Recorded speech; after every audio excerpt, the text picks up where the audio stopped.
I'm Alex Villarreal with the VOA Special English Economics Report. At the end of December, publisher Merriam-Webster released its list of top 10 words of the year for 2010. Austerity was at the top.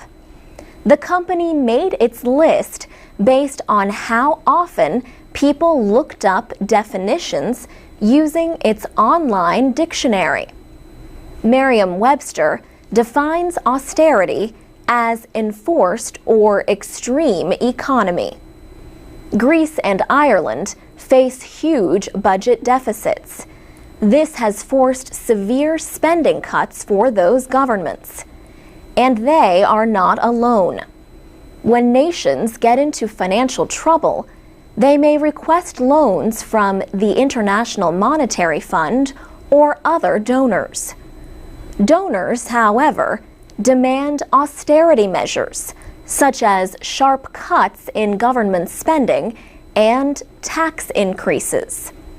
Michael Izza is chief executive of the Institute of Chartered Accountants in England and Wales.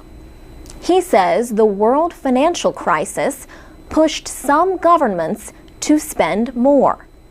But not all debt problems are the same. Economist Dev Carr says Greece got into trouble by having too many government employees spending freely on retirement pay and misleading investors. Last spring, Greece received rescue loans of over $100 billion.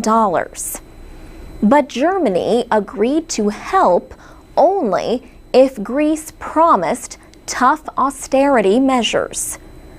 Ireland's budget deficits grew sharply after it guaranteed the bad loans of the country's biggest banks. In November, European officials agreed to a bailout nearly as large as the one Greece received. But austerity measures are unpopular. Large protests have taken place not only in Greece and Ireland, but also in Britain, Portugal, and Romania.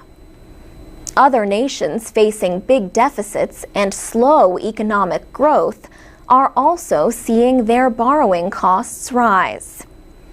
Credit rating agencies are warning about the debts of Portugal and Spain, and others may follow.